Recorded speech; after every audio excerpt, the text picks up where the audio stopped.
Mm, sí. Bueno, muchas gracias de verdad por la música hacer vibrar esta mañanita. Qué bonito. Pues ahora vamos a continuar y bueno, si queréis, para no gastar mucho tiempo, mi papel aquí va a ser un poco intentar acompañar una conversación, que yo creo que lo más bonito que podemos hacer esta mañana es conversar en torno a el agua, la literatura, ¿verdad? Eh, por presentar a las dos caras nuevas, pues por decir que tengo aquí apuntada su petición. Luego está Abel, que es, bueno, es catedrático, por, porque es más que profesor, porque eso denota que ahí hay, ser catedrático no es fácil, no es fácil. Bueno, muy difícil. No, pero por lo menos quiero decir que en esta conversación, si alguien tiene que sentar cátedra, pues para eso era importante. Em, Su ámbito de investigación, que es la micropaleontología, la oceanografía en la Universidad de Salamanca, pero lo más bonito es, yo creo, expedicionario, ¿verdad? Expedicionario es una persona que hace expediciones, imaginar, estamos con un expedicionario de verdad. Y luego algo que sí que compartimos, porque el resto no lo podemos compartir, ni ser catedrático ni expedicionario, ¿verdad? Pero sí que somos todos, como te lo tengo apuntado, como lo contaste, dependientes de los seres que viven y han vivido en el agua. Y que tenían placer previo de conocer. Y otra persona que también me da gusto estar aquí, que es José Carreño, que también tengo el gusto de haberle conocido hace tiempo y de haber compartido otro viaje que es a través de una exposición en la que vinculaba el agua con la humanidad, figurar con nuestro ser humano. Y que él, bueno, es fotógrafo, bueno, quizás te conocí como fotógrafo, ¿no? Pero luego ya descubrí que no solo era fotógrafo, sino que también era escritor, que precisamente tiene un libro, se llama El Guardián de la Torre de Babel, que esa me entraba antes Babilonia, también comunicador, aglutinador de lenguajes artísticos, bueno, pero lo más bonito es que es un gran conversador. Y no solamente en distancias cortas, sino a través de su imagen es capaz de hacer llorar a un grupo mostrándole unas fotografías. Entonces yo creo que ya que estamos de expedición, eh, pues yo me quiero embarcar ya, ¿no? Estamos con alguien de la literatura, alguien de la ciencia, alguien del mundo del arte. Y yo me voy a dedicar a ponerme aquí a un ladito. Y sí, si queréis, por transitar un río, alguno de los afluentes del río que vincula la literatura con la naturaleza, sí que, cada uno, empezando por ti, a ver, ¿qué llevó? Pues cómo se plantea el agua, qué es para ti, qué te da y qué le dejas tú desde tu plano. Primero, ¿o queréis que...? O si queréis, vamos. Bueno, yo tengo preparado, siguiendo un poco instrucciones de Raquel, a quien quiero agradecer, de que conozco, ahora comentamos, desde los 18 años, cuando todavía no pensaba yo ser profesor. Me gusta más que me llamen profesor que catedrático, por cierto. Tiene otra connotación. Pues yo he preparado algo corto, voy a intentar que quizás vaya respondiendo un poco a las preguntas. Luego, si queréis, hablamos un poco más en este otro contexto. Eh, entonces, bueno, primero la introducción que hemos tenido con Alfonsina y el mar, pues yo creo que ya lo dice bastante, ¿no? De lo que queremos hablar. Pero preparando este encargo tan entrañable, ¿no? Pues lo primero que hice fue pensar en cuál era mi literatura de referencia cuando era pequeño, de las que me acordaba. Y fueron estas, probablemente alguna de vuestra generación, con las joyas literarias y con las joyas literarias juveniles que comprábamos en los kioscos y que nos regalaban en Reyes, pues tuviéramos la primera introducción, en mi caso, con la literatura del agua. Con la literatura del mar vino un poquito después, bueno, ahí también, porque había alguna versión de alguna de las obras que os voy a comentar. Y más adelante, pues con los cómics, ¿no? De Marvel y anteriores que nos, bueno, pues en nuestra adolescencia, infancia, adolescencia, comenzamos a tener. Pero evidentemente el resto de literatura, pues son todos estos libros que conocéis, que va desde Defoe, a Julio Verne, a, bueno, todos estos escritores, Aldecoa, bueno, algunos más recientes que estáis viendo proyectando, García Márquez, por cierto, también, algunas de ellas. Y bueno, pues quizás el que más importancia se le ha dado siempre, al que no tiene cierta vinculación, ha sido Moby Dick. Moby Dick. Y recientemente una obra tuya, que aprovecho para decirlo, que es esta, donde el agua cobra, pues tiene esa magia, ¿no? Bueno, agua, magia y muy buena literatura, por cierto. Pero como tenemos que hablar de ciencia y no tenemos mucho tiempo, ¿os podéis imaginar un planeta sin agua? Pues un planeta sin agua, de acuerdo a los científicos, sería esto que tenéis más o menos proyectada. Esa es una reconstrucción de masa de cómo sería nuestro planeta si no tuviera colores, esencialmente, ¿no? Si pusiésemos fuera nuestra hidrosfera, criosfera y biosfera, ¿no? Algo muy parecido a lo que es la Luna en la actualidad. Una luna que en su momento sí que tuvo agua, bueno, y hoy tiene agua, como quizás sepáis también vosotros, y llama la atención porque la historia del agua en la Tierra, que es de lo que finalmente quiero hablar, es la misma que la de la Luna y que tienen la misma edad. La historia de la edad del agua en la Tierra son 4.600, 4.500 millones de años. Al mismo tiempo que otros planetas, otros astros muy próximos a nosotros, como Marte, que hoy en día pues, está desprovisto de agua líquida, es verdad que tiene agua en sus entrañas, por así decirlo, bastante superficiales, hace 4.500 millones de años era idéntico a la Tierra. Una reconstrucción de, de NASA y de la NOAA norteamericanas, eh, podríamos verlo así. Y en ese sentido, pues voy a comenzar con alguna cita ya más literaria de Jorge Luis Bosque de Borges, que dice antes de que el sueño o el terror surgiera mitologías y cosmogonías, antes antes de que el tiempo se acuñara en dudas, el mar, el siempre mar, ya estaba ayer y era. Esto, en ese sentido, enlaza con lo que Gustavo nos ha dicho anteriormente, y yo también he elegido para comenzar el poema babilónico de la creación, que en definitiva con Tiamat, Apsu, en los orígenes, que tiene una explicación geológica con la abertura del Bósforo, es decir, si alguien está interesado, yo se lo explico geológicamente, ese mito, ¿no? Científicamente, pero bueno, yendo a la mitología, es el agua, ¿no? Y cómo del agua surge todo. Y más adelante, pues en el primer día y hasta el tercer día de la creación, pues también en la mitología, vamos a llamarla así, hebrea, que también ha aludido a Leviatán, pues comienza a desarrollarse una literatura, una referencia a lo que es el agua, que se mantiene pues en la mitología grecorromana, evidentemente, pero en prácticamente todas las mitologías.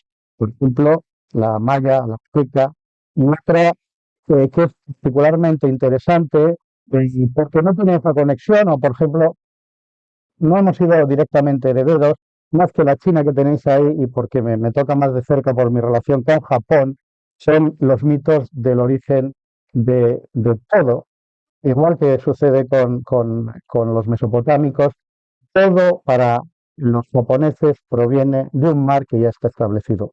Hay dos dioses, que son los que tenéis ahí, una pareja que mueven el mar y de ahí surge todo. Surge hasta el universo. Es decir, es algo más importante. Pero quizás, y hablando ya de cuentos, la mitología más entrañable es la de los inuit, la de los esquimales. Y también lo has tratado en alguna medida. Edna es la diosa, es de las pocas mitologías donde la diosa de los dioses es una mujer, y Sedna crea la humanidad del agua, crea la humanidad del agua y crea el cielo y crea el hielo, porque son inuit. Y hay algo muy curioso en la mitología inuit, y es que eh, el color blanco, la palabra blanco sirve para designar océano, hielo y cielo. Entonces es algo que ellos dicen, pero si hay un Dios, y esto lo hablaba con José, si hay un Dios que yo considere en nuestra civilización, ya hablando de ello, es este que tenéis ahí.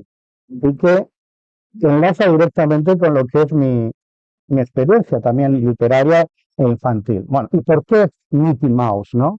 ¿Por qué es Mickey Mouse? Pues Mickey Mouse, si lo analizáis en detalle y tanto en ciencia, no es ni más ni menos que la molécula de agua. Es el H2O, es la carita, es el oxígeno y las orejas son las, los átomos de hidrógeno en este caso, ¿no? Y no es broma, porque es verdad. Es decir, a partir de esa molécula de agua, en distintos estados, ha sido la responsable de que nosotros estemos aquí, entre otras cosas. Porque si algo somos agua, luego lo vamos a ver.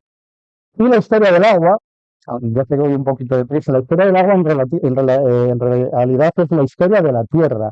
Y es la historia, la adelantaba anteriormente, de esto tan impresionante que veis en este vídeo.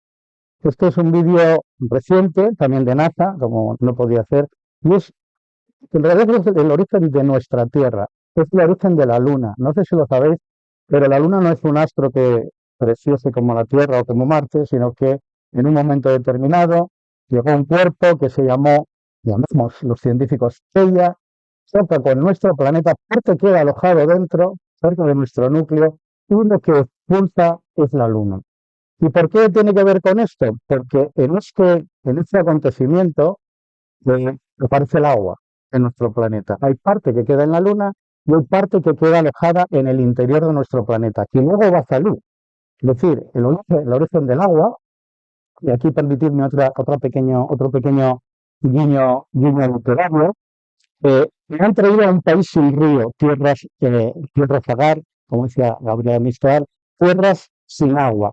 Porque, como decíamos anteriormente, hay tierras sin agua, hay astros sin agua. Decíamos que la Luna, decíamos que Marte no tiene agua, a partir de hoy lo tiene. La Tierra sí que tiene agua. Y la Tierra tiene agua, volviendo a hablar de ciencia, porque es un elemento vivo, es tan vivo como nosotros, es un elemento del planeta que se mueve, eh, no tiene agua y es estable porque en un momento determinado los continentes se nos van moviendo, hay volcanes, y de esos volcanes hace 4.000 millones de años surge el agua. Surge el agua del interior, que previamente había chocado con ese planeta. Lo vemos en las rocas, esto lo podemos ver, en un planeta que en aquel momento debía ser algo, pues así, tan extraño de ver. Yo creo que bastante literario, ¿no? Teníamos agua líquida, en algún momento puede que hubiera agua sólida, teníamos ya atmósfera, todavía llega más agua. Es decir, no toda el agua procede del interior y de Teia, sino que hay meteoritos, meteoritos y meteoritos que hasta hace casi 2.000 millones de años nos han seguido alimentando de agua. Nos han seguido alimentando de agua y en esa agua, como decía Gerardo Diego, hay algo, estabas en el agua, estabas, y como dice, que yo te vi. ¿Y qué es lo que había dentro del agua en 4.000 millones de años? Pues en 4.000 millones de años comenzó a haber vida. Comenzó a haber vida, lo que tenéis detrás llamamos estromatolitos, son algas verdiazules, que las tenemos en la actualidad. Y, curiosamente, eh, por la presencia de esos organismos que no sabíamos que aparecían, pues comienza a aparecer el hielo que vais a ver en breve, que es absolutamente fundamental. Otra parte del agua que a menudo pues no tenemos muy en cuenta. No voy a recitar el poema de Gloria Fuertes, lo podéis ir leyendo, pero es que del hielo, y en el momento que hay hielo en el planeta, que se congela el agua en el norte y en el sur, es cuando comienza a aparecer realmente la vida y el sistema vital. Un planeta que tiene toda esa cantidad de agua, 1.383 más o menos millones de kilómetros cúbicos de agua, desde hace 2.000 millones de años. Desde hace 2.000 millones de años existe la misma cantidad de agua en todo el planeta. No ha cambiado nada. Antes se fue un poquito, pero en cuanto se estabilizó el núcleo de nuestro planeta, se queda. Y se queda en forma líquida, en forma de gas o en forma de hielo. Y genera lo que llamamos las geosferas, diferentes geosferas, que son la litosfera, la hidrosfera, la biosfera y la atmósfera. Todas, absolutamente todas, con agua. Todas tienen agua y dependen del agua. Y en ese sentido, bueno, este me lo pidió Raquel, es el poema sobre el agua que más, bueno, de los elegidos quizás el que más me gusta, de Vicente Aleixandre, sobre todo porque alude al mar, ¿no? El agua del mar, ¿quién la siente? ¿Quién la ha visto? ¿Quién la sabe? ¿Quién descifrará la clave de la sal clarividente? Bueno, pues en teoría lo debemos hacer los científicos, digo yo, ¿no? Es decir, descifrar cómo funciona nuestro sistema, como veis ahí, cómo se mueve el océano, que es labor de ese científico, evidentemente con ayuda para que nuestra mente funcione de quienes se dedican a la literatura, al arte y, y demás actividades, ¿no? Eh, Teniendo en cuenta, y por eso recurro al mar, el mar es el agua de las aguas.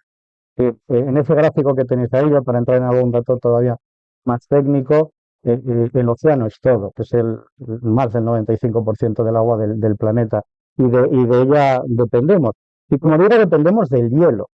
Y el hielo, os voy a contar otra historia, yo creo que es otro cuento interesante, porque se puede literalizar, yo creo.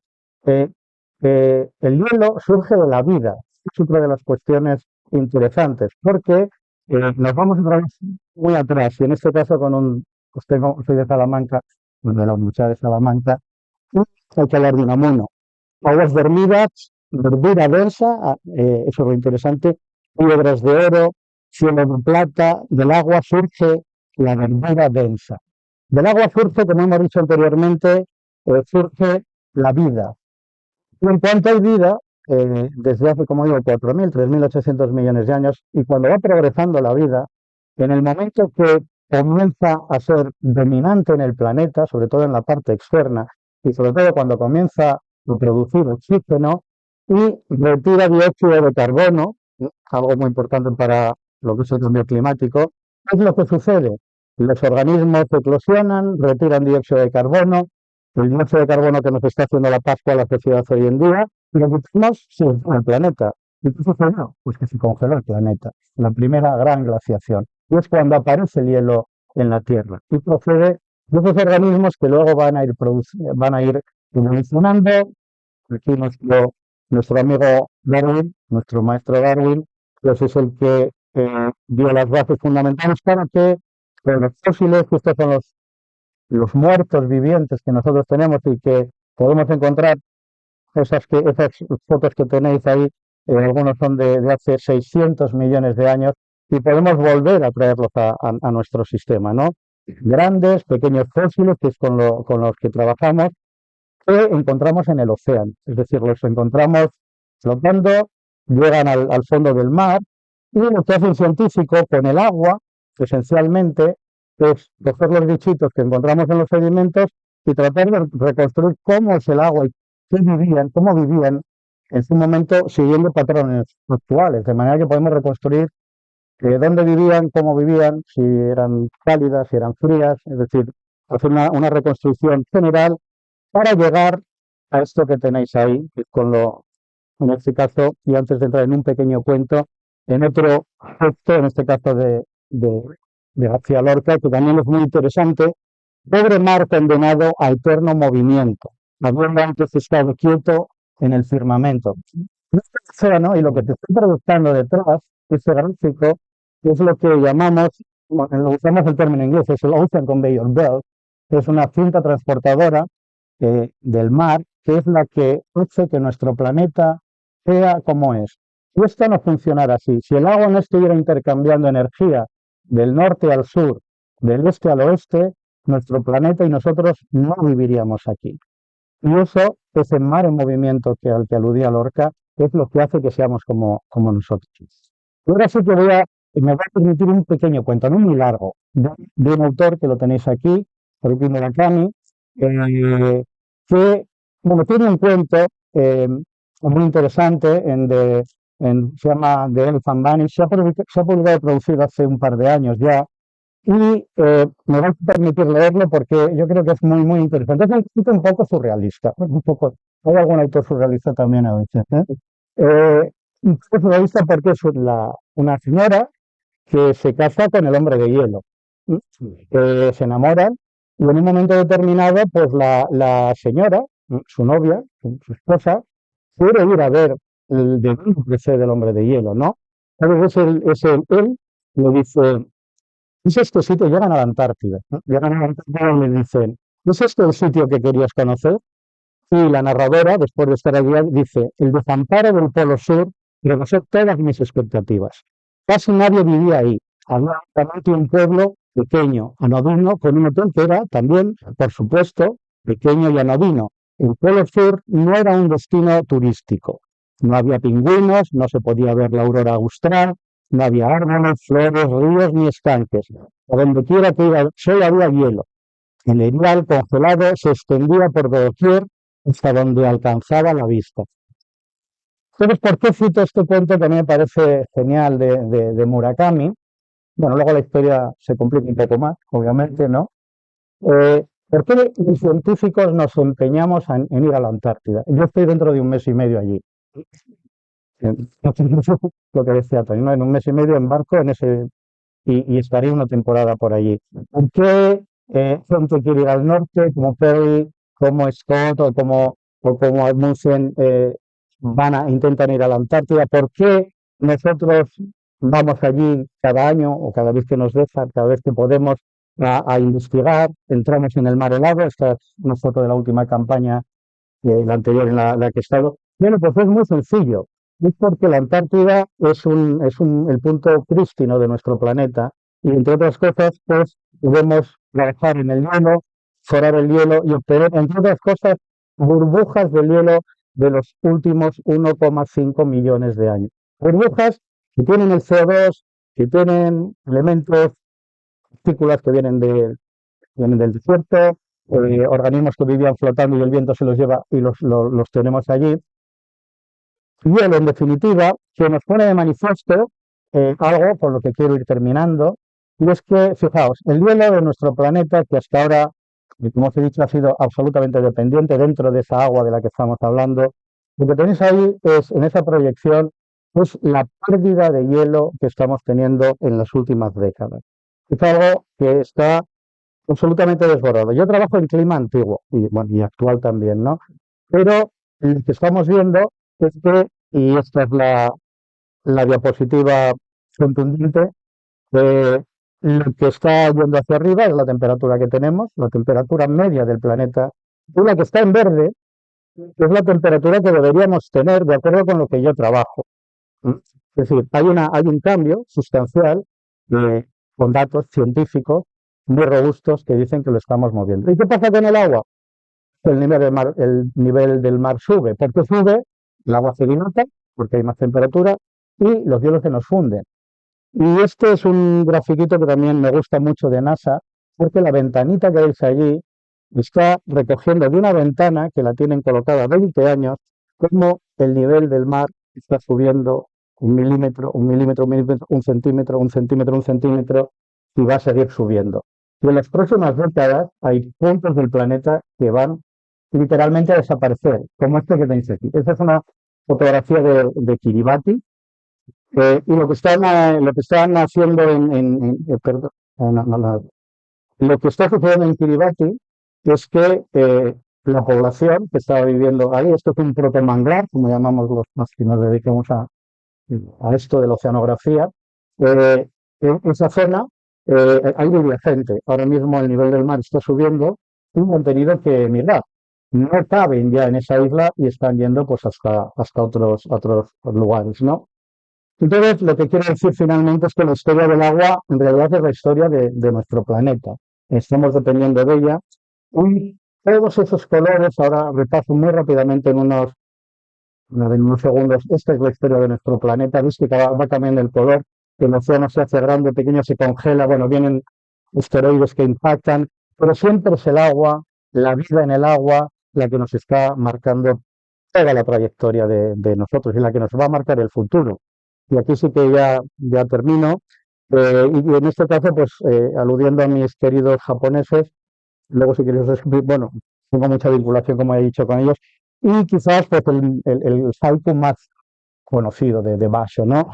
Que todos conocéis. Un viejo estanque, salta una rana, ruido de agua. Este haiku fue traducido por Octavio Paz y Heikichi Kawashima, que fue el fundador ya os lo digo, soy el director del Centro Cultural Hispano-Japonés, y Hayashima fue el fundador, ¿no? Hace 30 años, ¿no? Esto es.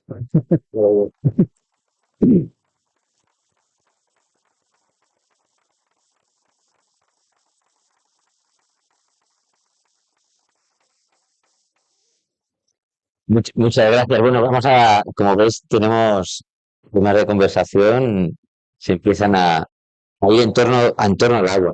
Pues en esta historia está pintando frases y luego si queréis que creo que no van a hacer falta, porque yo creo que la conversación va a fluir como puede fluir el agua.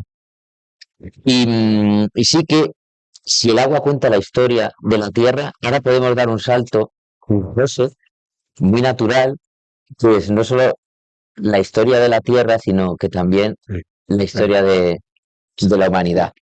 sí. Entonces, si quieres, El José, mundo, Ay, yo tengo aquí una cita. y bueno, mientras Sí, mira, solucionamos este tema, sí que decir que casualmente, bueno, con José, uno de los inicios de esta exposición fue un proyecto que teníamos que se llamaba Pecarte, que era relacionando la pobreza, bueno, el empobrecimiento con la relación que había con el cambio climático. Y uno de los vínculos que teníamos, las llamas aquí con España, con Portugal y otro con Senegal, eran precisamente como en Senegal, en Casamance, ¿te acuerdas? sí, Los problemas que estaban teniendo allí a nivel que luego repercuten en movimientos migratorios, por la imposibilidad de cultivar en las zonas cercanas a los mares por el salitre. Y lo que a muchos jóvenes les hacía emigrar por una falta de lugar donde cultivarse y cultivar para ser. Así que, y en ese contexto, pues vale, surge esta exposición ahora sí estoy delante. y fue cuando conocí yo a José Carreño, que estuvo aquí expuesta y también ha estado expuesta en el Museo Etnográfico de Zamora y también en Maderuelo, ¿te acuerdas? Un pueblo que también está muy vinculado al agua porque tiene una ermita que cuando sube el pantano se inunda. Sepulta. Así Románica. que fijaos el agua, ¿eh? Si no nos hunde. Maravillosa tu intervención. A ver, gracias porque me contextualizas perfectamente lo que vamos a ver ahora. Voy a intentar ser rápido. Esta exposición, como lo que nos trae aquí es esta exposición, esta es mi intervención. Y ahora que las parejas de todo tipo están de moda, realmente no tiene papá y mamá, tiene dos papás. El padre número uno fue Tony, que fue quien tomó la iniciativa de crear una exposición a partir del trabajo sobre el agua que yo llevaba años haciendo, y el segundo papá fui yo. Te lo dice, hermano, pero si no esperemos que no existe, así que estamos estamos cerrando el círculo en el día del agradecimiento a Tony y al PRAE, ¿no? Esto fue en el año 2019, antes de llegar al bicho que nos comió la vida a todos, y que nos obligó a tener una perspectiva de nosotros mismos como seres vivos, ¿no? Dependientes de la vida también. Se llamó el agua esencia de belleza porque, estando el agua en nuestra esencia bioquímica como seres vivos, somos el 65% más o menos de agua, el agua fue la que propició el nacimiento del concepto humano de belleza. Entonces, esta es una exposición humanista en el sentido más amplio de la palabra, en la medida en la que aúna diferentes lenguajes científicos, filosóficos, artísticos, etcétera, etcétera, en torno al agua como, ¿y qué es esto? El relato de nuestra existencia como, un pequeño relato muy modesto, de nuestra existencia como sociedad occidental, pero con una visión crítica, con el agua como testigo, narradora y protagonista de la exposición. Como tú has dicho, ella fue la que nos creó, dependemos de ella, así que, ¿qué es esto? El espacio donde confluyen disciplinas como el medio ambiente, la fotografía, la ciencia, la literatura, la educación y la filosofía. No es solo una exposición de fotografía. Lo que vais a ver, estas 15 escenas principales, es solo la mitad de la exposición. Es lo más visual, luego hay otra segunda parte, ¿no? ¿Y por qué hicimos esto? Porque si en rigor todo lo que somos tiene su origen en el agua, diablos, hagamos que surja todo físicamente de ella. Así que las 15 escenas que vais a ver son reales. No existe el más mínimo montaje ni retoque fotográfico. Eso se hizo con asistentes, salía todo del agua y nos dedicamos a lanzar miles y miles de disparos en 3 países que es donde se realizó esto, para crear este relato desde nuestros orígenes que comienzan con el fuego. Y efectivamente, paradójicamente, esto le gusta a Gustavo también y a Abel, paradójicamente, esto es un oxímoron extremo, el fuego viene del agua. Porque si nosotros somos agua, y salvo en los casos de el fuego espontáneo por los rayos o los volcanes o alguna razón de estas, el ser humano fue el que creó el fuego. Es decir, paradójicamente, el fuego viene del agua, que piensa el agua que somos agua, como dice el proyecto, ¿no? El agua está en el origen del fuego y está en el origen de los alimentos, simbolizados en este pan que está surgiendo del río que hace frontera entre Portugal y España, en Zamora, en Río del Norte, simbolizando cómo el agua, efectivamente, nos regala su potencial para generar nuestros alimentos y no pide nada a cambio, ni nos pregunta si somos portugueses, españoles, tontos o listos, ricos, pobres, o de qué extracción social somos. Y ese es el agua que nos da la vida siempre sin pedir nada a cambio. El agua está en los orígenes de la cerámica. Esta exposición es interesante en el sentido de que, aparte de que se basa en las metáforas, constantemente son metáforas, tiene muchos mensajes paralelos y transversales. La cerámica necesita del agua para crearse, pero en este caso, esta vasija que veis es una urna cineraria, es una vasija cineraria real, es una reproducción, ¿vale? Que contuvo las cenizas de una niña fea del siglo II antes de Cristo. Y esa niña vivió aquí justo en el Duero, donde hicimos esto, gracias al agua del Duero, y fue enterrada en la cerámica que se hizo gracias al agua. Dependió todo su ciclo del agua, ¿no? Hasta cuando la enterraron, ¿no? Y para quemarla necesitaron la madera, que necesitó a su vez del agua para ser quemada, ¿no? Las comunicaciones el agua está en el origen de las comunicaciones, que fueron las que permitieron que trajésemos, por ejemplo, el maíz en el siglo XV de América, a través del agua salada, pero que a su vez necesitó del agua dulce del río de Vega en Asturias para crecer. O sea, que el agua nos permitió acabar, nos condenó a entendernos entre culturas y hablar entre nosotros y hablar entre continentes y a olvidar esa manía de competir con las guerras y buscar un destino común, ¿no? El agua está en el origen de la pintura. Unos 15.000 años atrás, cuando pintábamos nuestras cuevas donde vivíamos, eran nuestros palacios. Con el agua elaborábamos las pinturas, con el agua, gracias al agua vivíamos, pero 15.000 años después creamos fabulosos espacios como ese puente de la Expo del agua de Zaragoza, que es el primer puente convertido en sala de exposiciones también. El agua está en el origen de la escritura, como decía Gustavo, ¿no?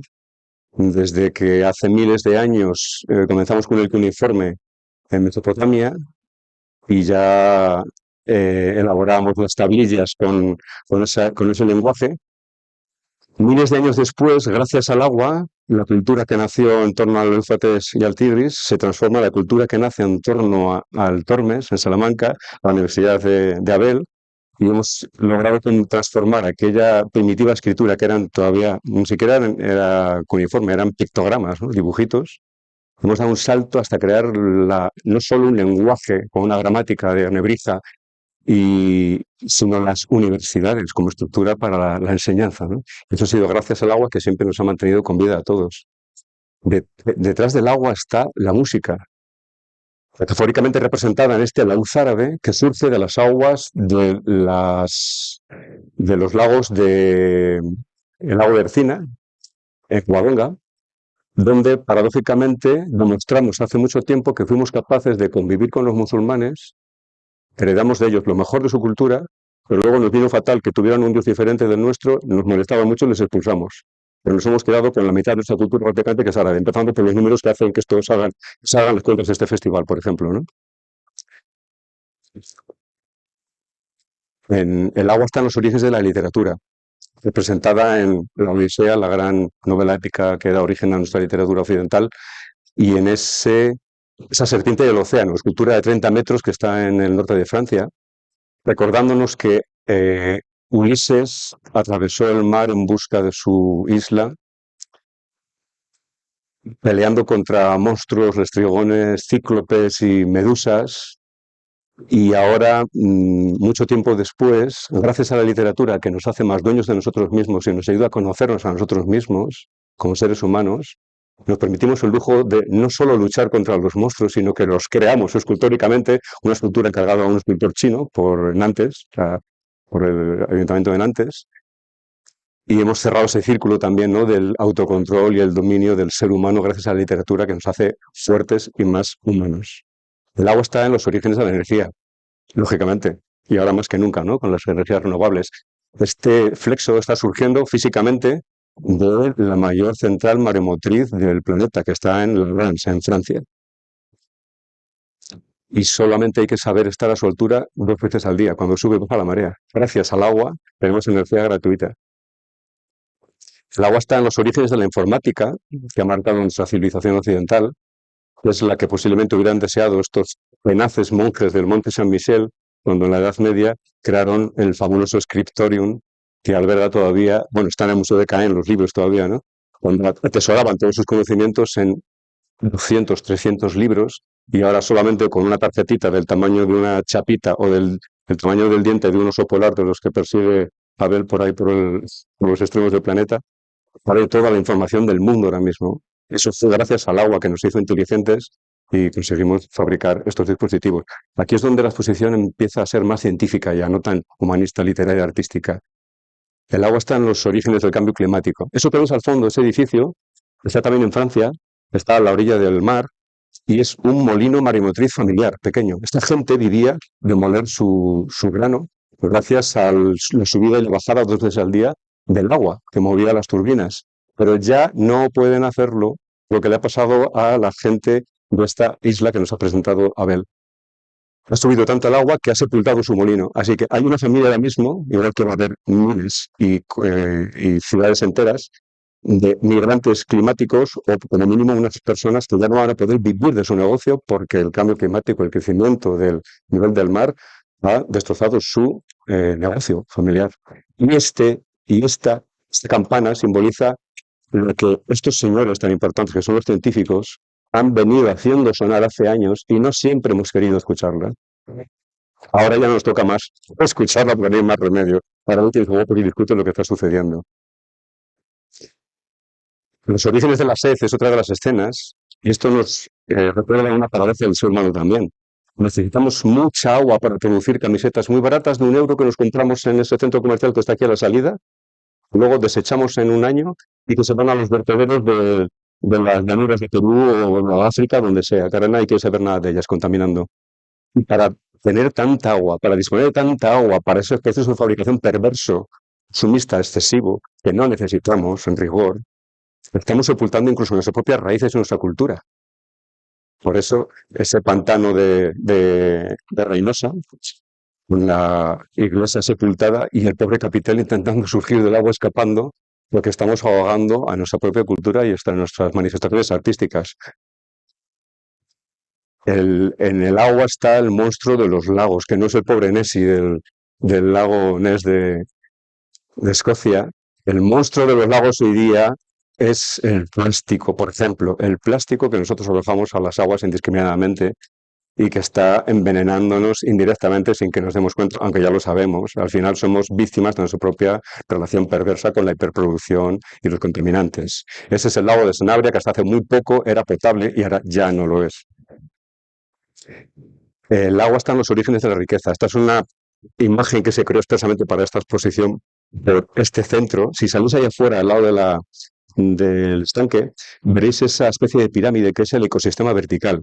Un sistema inteligente de placas solares fotovoltaicas genera energía que hace subir el agua del canal y de la laguna y la deja caer por gravedad sobre todos estos pisos del ecosistema vertical y lo rea automáticamente. Es el círculo perfecto, no se gasta ninguna energía, no hay suciedad en la generación.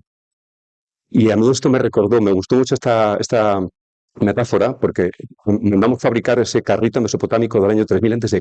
con el que los niños jugaban en Mesopotamia, porque yo quería hacer un diálogo entre aquellos zigurats donde habitaban los dioses de Mesopotamia, Marduk en Babilonia y otros, se acabaron convirtiendo en pirámides, en centros educativos donde los niños son sensibilizados y educados y participan en actividades de educación sobre el medio ambiente y el agua, y por eso quise que ese carrito estableciese un diálogo entre los niños de ahora y los de antes, cuando aquella pirámide tenía un dios, ahora nuestro dios es esta agua y esta naturaleza a la que si no escuchamos estamos perdidos, ¿no? Hemos cambiado de dioses y de objetivos, ¿no? Pero el agua sigue dándonos la vida, ¿no?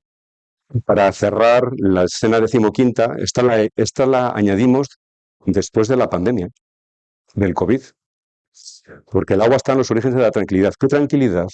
Amigos, la que nos dio poder pasar la que fue posiblemente la peor pandemia de las últimas décadas en este planeta, y aquí nadie ha escapado a eso, lo recordamos todavía demasiado, gracias a que tuvimos agua a mansalva encima en la sociedad occidental sin restricciones, que no todo el mundo la pudo tener en este planeta, para higienizar nuestras instalaciones, higienizar nuestra ropa, higienizarnos nosotros, desperdiciar la mansalva porque nos sobra de todo, y para fabricar el omnipresente gel hidroalcohólico que todavía pulula en nuestros bolsos y con lo que nos seguimos frotando. Gracias al agua seguimos vivos. Las cifras de muertos, de fallecidos por esta pandemia, si no haber sido por el agua, serían pavorosas.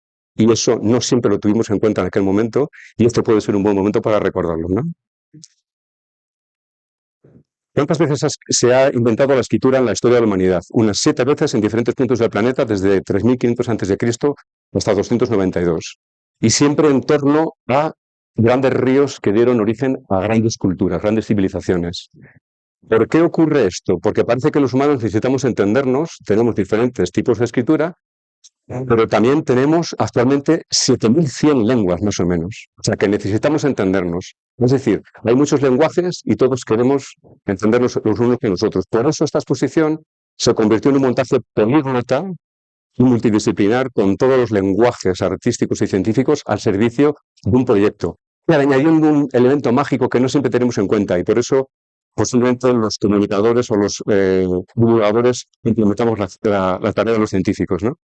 Para añadir el elemento de la emoción, porque aquel que no sea sensible a la razón, es decir, quien no entienda a estos señores, porque no quiera o no pueda, a lo mejor es sensible a la emoción, y a eso un ser humano nunca puede escapar. Nos emocionó Gustavo con el final de su intervención, con el niño, los pájaros convertidos en niños.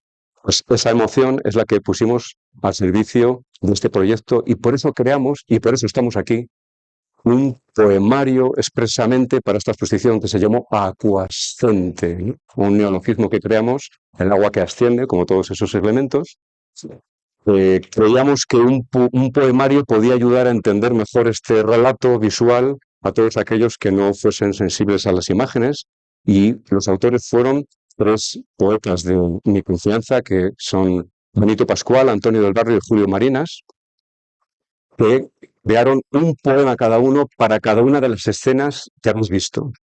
Y eso está en el catálogo de la exposición. ¿Cómo podéis acceder a eso?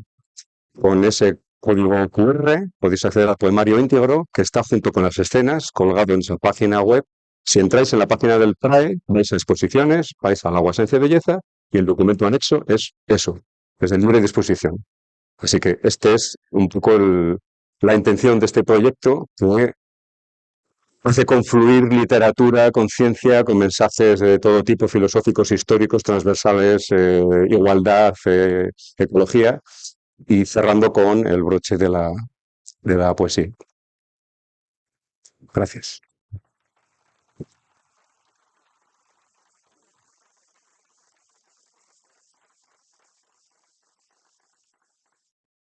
Muchas gracias, José. Pues mira, si queréis, estáis invitadas, invitadísimas a en cualquier momento levantar la mano, bueno, la mano por una cuestión de orden, o una voz, o comentar, compartir, en definitiva. Y mientras os vais animando, pues sí que, bueno, pues por Gustavo, que ya le hemos escuchado, pero ya directamente si te apetece, que puedes decir obviamente lo que quieras, pero si hemos estado viendo, si me permites, una pregunta, ya que hemos estado viendo cómo el agua nos cuenta nuestra historia, ¿no? No sé, a mí me surgía alguna pregunta que era, que bueno, que os la voy a hacer por si queréis, que es, primero, ¿qué contará el hielo de hoy del nosotros de hoy? Que eso, por un lado, esta idea Casi nada. del agua como arte para emocionar y volver a ser agua. pero agua que se siente agua. Y para ti, para que lo vayas ahí rumiando, si quieres. Y luego, ¿cómo podemos cuidar? Ya está para ti, Gustavo, si quieres. Si me surgía la idea, con lo que has comentado antes y demás, en este ambiente de cuidado, ¿cómo podemos cuidar al agua a partir de la literatura infantil? Ujú.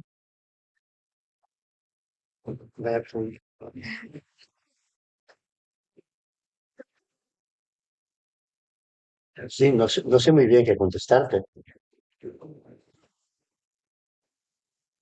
Pero yo creo que en el fondo la literatura lo que nos enseña, entre otras cosas, es a amar el mundo, a amar las cosas, todo lo que hay a nuestro alrededor, ¿no? Y demostrarnos hasta qué punto, digamos, dependemos de ellos, ¿no? O formamos parte de ellos.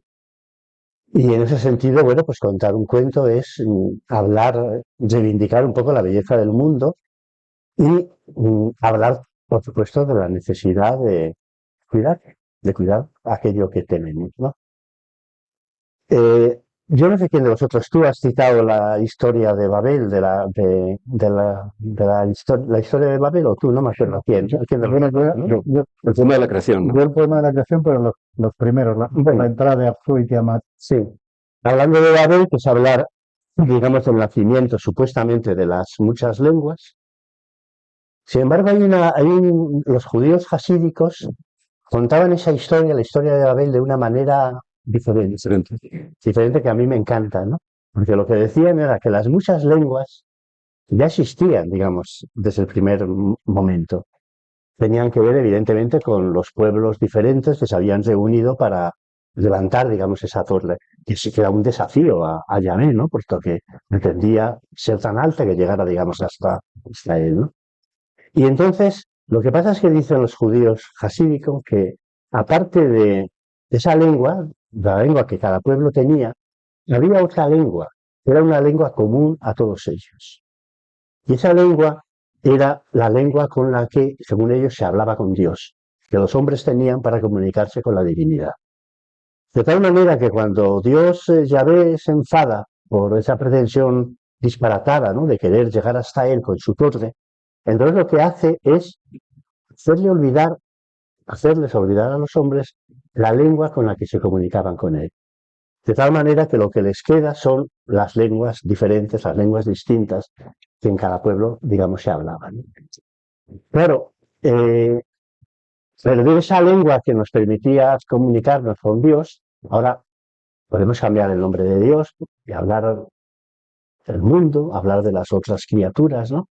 En el fondo es una pérdida grandísima porque de alguna forma nos separa del mundo, nos separa de las cosas. Es decir, según esa historia, antes de que se produjera esta maldición, los seres humanos tenían una lengua que les permitía no solamente entenderse entre sí, sino sobre todo comunicarse con el mundo, comunicarse con la naturaleza, con los animales, con los espíritus, con los muertos, es decir, todo aquello que de alguna forma podemos encontrar en el lugar de Dios, en la medida que Dios puede representar todo lo que de indecible hay en el mundo, ¿no? Entonces, en ese sentido, claro, esa lengua sería la lengua, de cierta forma, de la literatura, la lengua de la poesía. Es decir, de alguna forma, el poeta es aquel que conserva Ujú. la memoria de esa lengua perdida, esa lengua que permitía al ser humano comunicarse con el mundo, comunicarse con las cosas. Podemos decir incluso que es una especie como de lengua de agua, ¿no? Porque de alguna forma el agua, digamos, lo resume todo, ¿no? Entonces, claro, y esa lengua que hablan los poetas de alguna forma sigue perviviendo en el mundo en el que estamos. Es decir, pervive porque, vamos a ver, cuando hablamos, la lengua que hablan los amantes, ¿qué lengua es? No es obviamente la misma lengua que estamos hablando nosotros. Esta lengua que sirve para comunicarnos, ¿no? Comunicarnos cosas concretas, para transmitir información, ¿no? La lengua que yo mismo estoy empleando en estos momentos para comunicarme con vosotros, ¿no?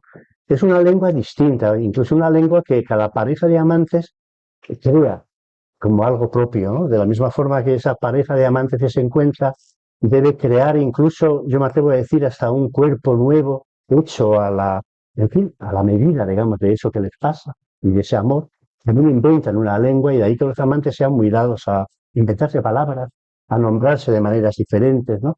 Forma parte un poco como del juego amoroso, ¿no? Es un poco como si sintieran que lo que tiene que decirse, que lo que les está pasando, no cabe en las palabras habituales que empleamos para relacionarnos con los demás. Y por lo tanto, los amantes también guardan la memoria de esa lengua perdida, esa lengua con la que los hombres se comunicaban. Bueno, podemos decir Dios, podemos decir lo sagrado, podemos decir el mundo en definitiva, ¿no? Pero claro, no solamente los amantes. ¿Con qué lengua habla un niño con sus juguetes? ¿Habla un niño con sus juguetes con la misma lengua que yo os estoy hablando a vosotros ahora? No, en absoluto. Es una lengua diferente, que en función del niño y en función del juguete que tiene entre las manos, será distinta también en cada momento, ¿no? Pero no solamente esto, que con qué lengua habla un pastor con sus ovejas, porque los pastores hablan con las ovejas, obviamente, ¿no? Los buenos pastores, los que aman a sus ovejas, ¿no? Hablan con ellas, ¿no? Y entonces hablan y se comunican con ellas. Entonces, todos estos, ¿con qué lengua habla un loco? Un loco cuando quiere contarnos lo que hay en su interior, ¿no? Lo que hay en su pensamiento, en aquello que no entiende, ¿no? En ese mundo, ¿no? Que se abre desconocido y que no le deja dormir, que no le deja descansar, ¿no? La lengua de sus delirios, la lengua de sus búsquedas, ¿no? De sus secretos, ¿no? ¿En qué lengua habla? ¿Con qué lengua hablamos con los muertos? ¿Con qué lengua hablamos con los muertos? Porque evidentemente hablamos con los muertos. Es un ser querido que, cercano, amado, se va del mundo y se va físicamente, pero a la vez permanece en él, permanece en nuestro interior, le sentimos a nuestro lado. Y hay muchísima gente que habla naturalmente con él, ¿no? Por citar algo de la charla de antes, ¿en qué lengua habla una madre con su recién nacido? No es la misma lengua que estoy empleando yo, ¿no? Es decir, entonces, a pesar de que ese relato de los judíos, ¿sí?, nos dice que esa lengua se perdió porque es el castigo de Dios, sin embargo, de alguna forma, esa lengua vive de distintas maneras en distintos momentos de la vida y se hace presente y la seguimos necesitando. Y hay de aquel que no es capaz de, digamos, de sentir, de encontrarla en los momentos en que de verdad la necesita. Hay momentos especiales de la vida en que no nos sirven las palabras utilitarias, esas palabras que de alguna forma son palabras que nos vienen de fuera, que nos vienen de los demás. Nosotros, si lo pensáis, todos decimos lo mismo, estamos hechos de frases que ya dichas. Es muy raro sentir que alguien habla de sí mismo, ¿no? Con palabras que él mismo ha encontrado. Esto es muy raro que sea así, ¿no? Todos lo hacemos a la vez, pero solamente en momentos especiales, ¿no? Y luego, una vez que hemos tenido ese momento especial, nos olvidamos de lo que hemos dicho, ¿no? Entonces, bien, reivindicar esa lengua perdida, yo creo que es un poco para eso existe la literatura, para eso existe el arte, para eso existe la música, para eso existe, en fin, todas estas cosas de las que nos dejamos de hablar y que sentimos tan absolutamente necesarias, ¿no? Porque sin ellas, ¿qué sería de todos nosotros? ¿Qué sería del mundo? ¿Qué sería del mundo? De un mundo sin historias, sin películas, sin música. ¿Qué lugar sería ese? ¿Querríamos vivir en él? Pues no querríamos vivir en él. Aunque tampoco sabemos exactamente lo que nos aportan esas historias maravillosas, esos poemas extraordinarios, ¿no? Pero algo nos hace ir hacia ellos y querer escucharles, ¿no? Incluso querer encontrar la manera de decirlos, ¿no? Pues sí, la verdad es que no sé qué tiene que ver esto con el agua, pero bueno. Sí, sí tiene que ver. Pero bueno. Sí, sí. Me acabas de hacer una conexión porque uno de los asesores de esta exposición, que es José Ángel Martín, el director del centro del Instituto de Ciencia de Materiales de Madrid, de CSIC, hay otros dos científicos, me recordaba siempre que el agua es uno de los elementos más extraños de la naturaleza por su estructura caótica, ¿no? Y por ese hipermovimiento que tiene constantemente. Y esa magia que tiene es particular como elemento, conecta perfectamente con la magia de esos lenguajes que tú has citado, efectivamente. Sí. Con todo hablamos con los amantes, con los animales, con los muertos, con los niños, con el viento, con nosotros mismos. Esa magia tiene que ver con la magia del lenguaje subterfúgico, mágico, para la redundancia, que utilizamos. ¿Por qué? porque nuestras moléculas dentro están ya moviéndose de forma mágica también, porque tenemos 65% de magia en también. Ahí también. Sí, por ejemplo, los quimanos tienen una frase preciosa para decir lo que es un cuento. Ellos dicen, un cuento es como el viento, viene de muy lejos y lo sentimos. Yo creo que no hay una definición más hermosa de lo que es un cuento. No se sabe de dónde viene, porque todas estas historias a las que hemos estado contando aquí, ¿de dónde vienen? Vienen desde el origen de los tiempos. O sea, no hunden sus raíces en los momentos iniciales, cuando el hombre empieza a surgir, ¿no? Fíjate, en ese sentido, me acuerdo también de una frase de José María Merino que dice, no es el hombre el que crea la ficción, sino que es la ficción lo que nos hace humanos. O sea, que de alguna forma son esas historias iniciales, primordiales, las que nos transforman en seres humanos. Aunque nos olvidemos de ellas, pero de alguna manera han contribuido a formarnos como seres humanos. Y eso es lo que dicen los bosquimanos. Viene de muy lejos un cuento, no sabemos de dónde, de qué tiempos, de qué lugares, ¿no?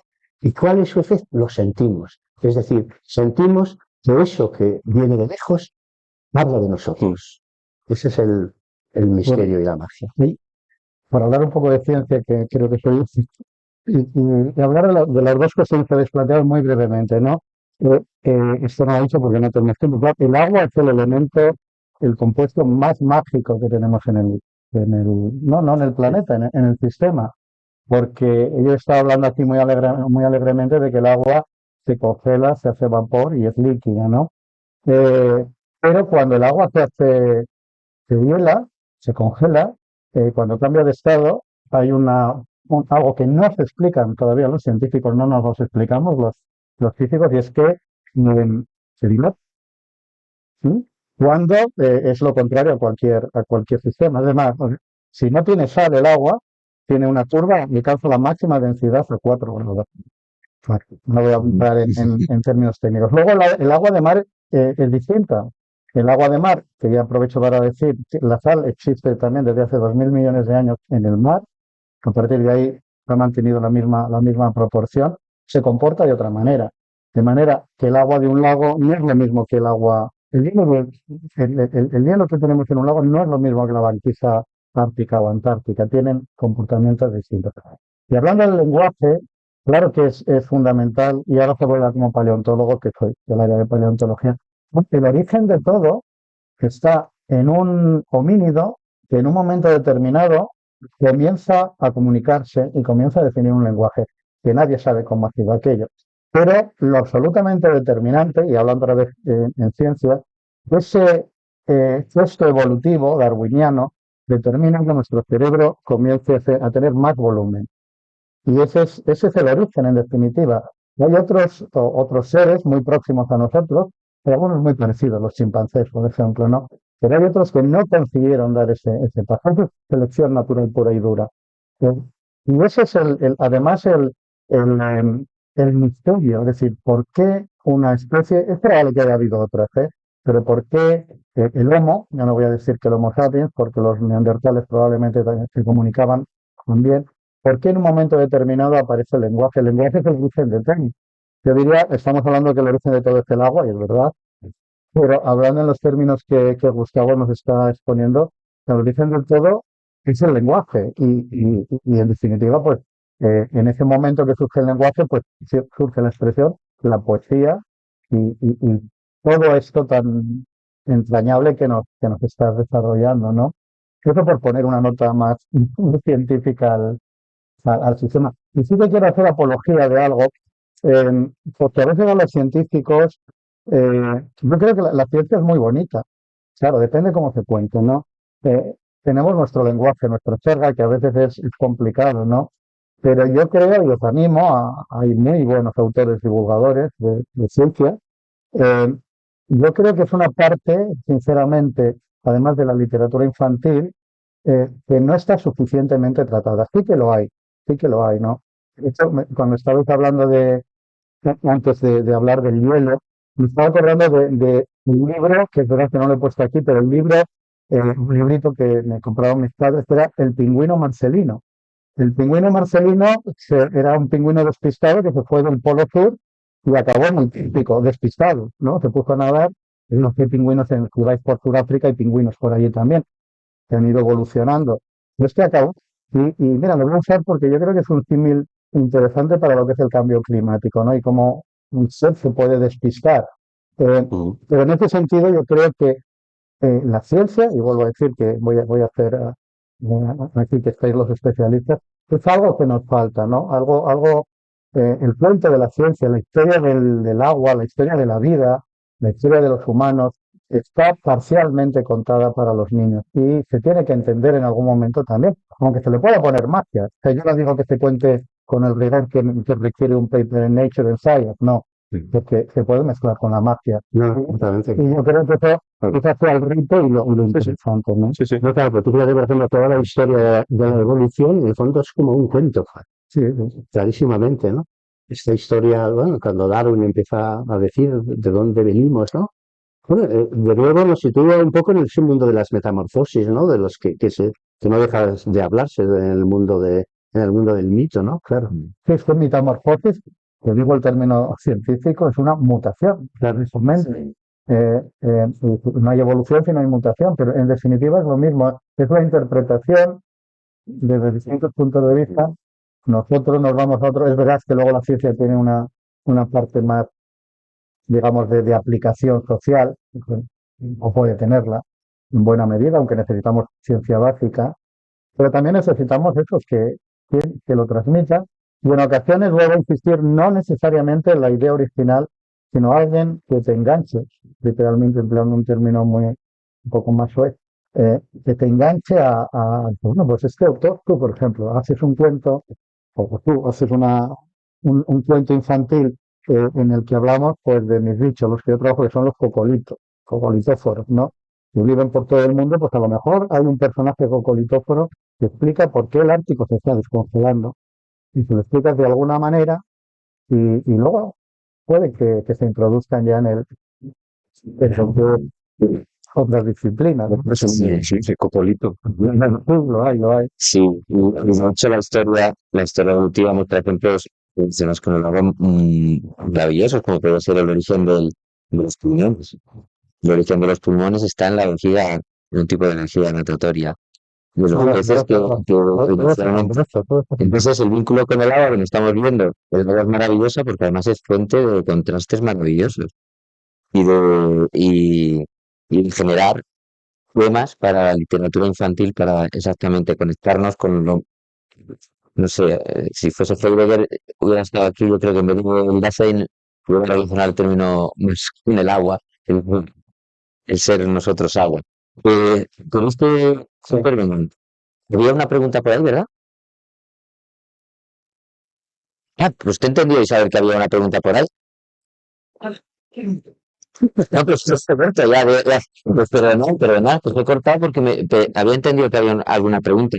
Pues, En relación al hielo, fíjate, me he acordado ahora de una historia. Es una historia de la que Kafka, este grandísimo autor, dijo que era la historia más bella que se había contado nunca. Es una historia real que tiene que ver con el hielo.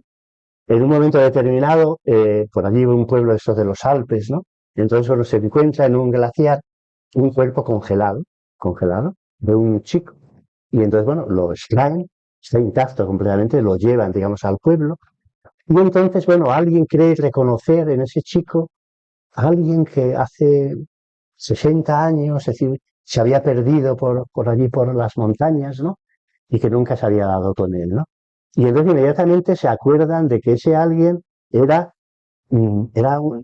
se iba a casar con una mujer que todavía vive. Y entonces dicen, bueno, ese iba a ser fulanito, ¿no? Y entonces bueno, van a llamar a esta mujer, que es una anciana. Entonces la anciana llega, tiene 80 años, y entonces de pronto se acerca, digamos, a ese cuerpo helado, y entonces con lo que se encuentra, inmediatamente lo reconoce. Pero con lo que se encuentra es con ese novio con el que se iba a casar, pero justo en el momento en el que ella se iba a casar. Es decir, vuelve a verle como era en ese instante, en el instante de plenitud, digamos, de su amor y de su relación, ¿no? Y entonces se queda, claro, absolutamente encantada, ¿no? Y lleva un pañuelo que se le da, el pañuelo que ella le iba a dar, se lo entrega a él, ¿no? Y tiene, claro, ese regalo que probablemente nunca nosotros tendremos, la posibilidad de cuando seamos ancianos, ¿no? yo ya lo soy, así. La posibilidad de ver, fijaros eso, ¿no? Poder ver el rostro de alguien que amabas justo en el instante de plenitud, ¿no? Absoluto, ¿no? Poder ver a tu madre cuando tenía 20 años, verla como era, no en lo que se había transformado la pobre, en su ancianidad, cuando era una vieja.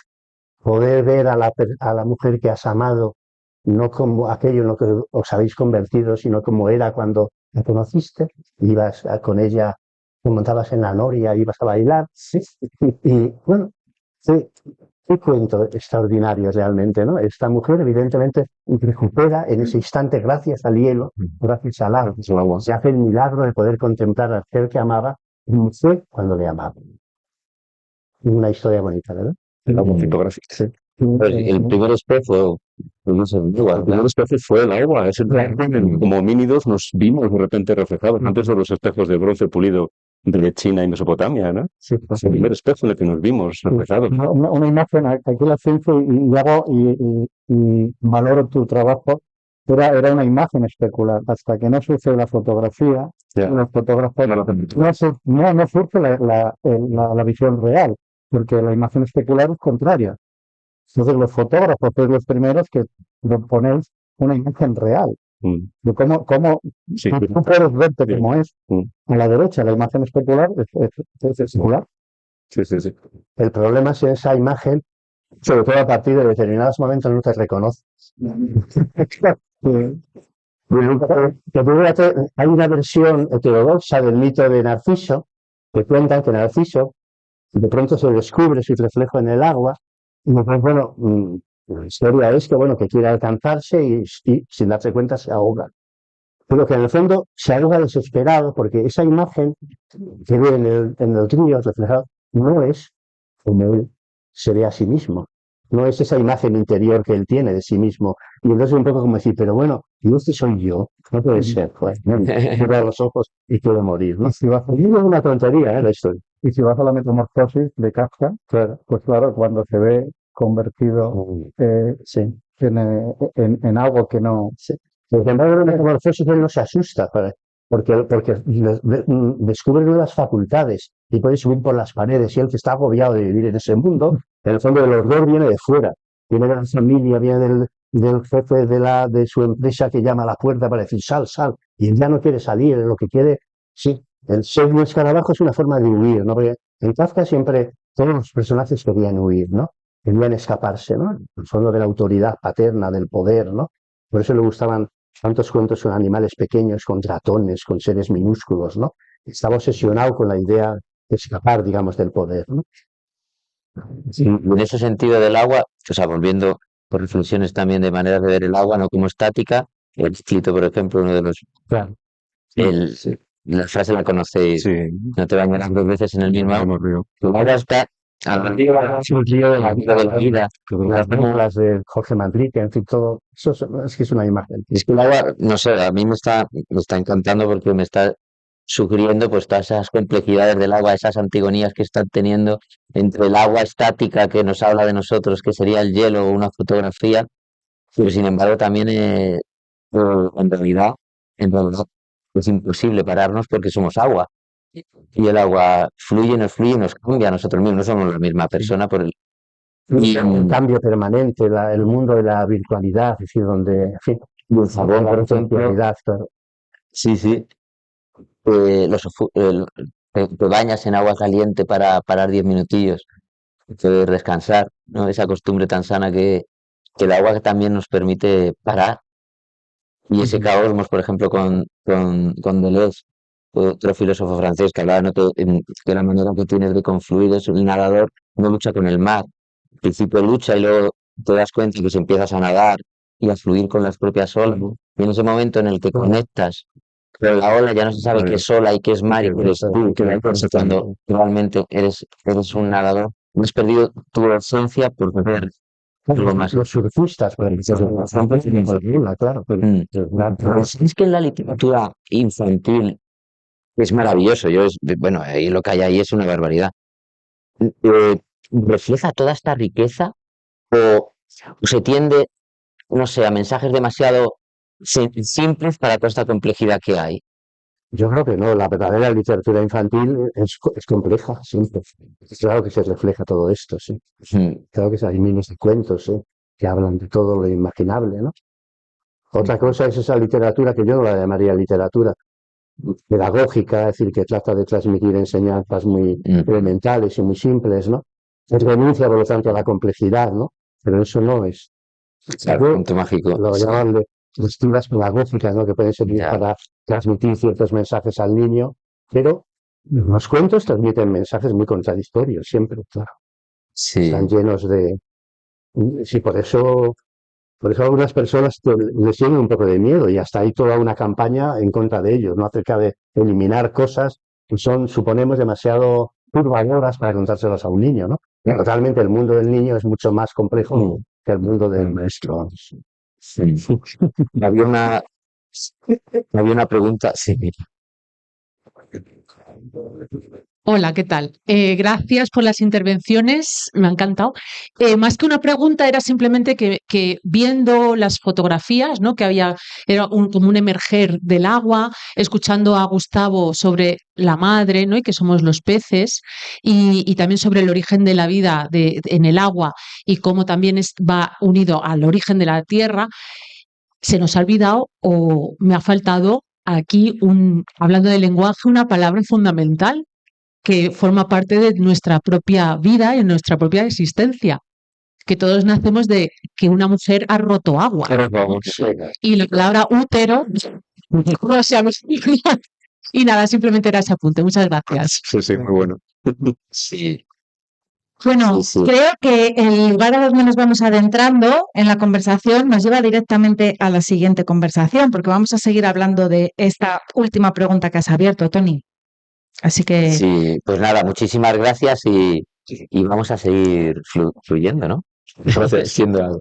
Gracias. Gracias a todos.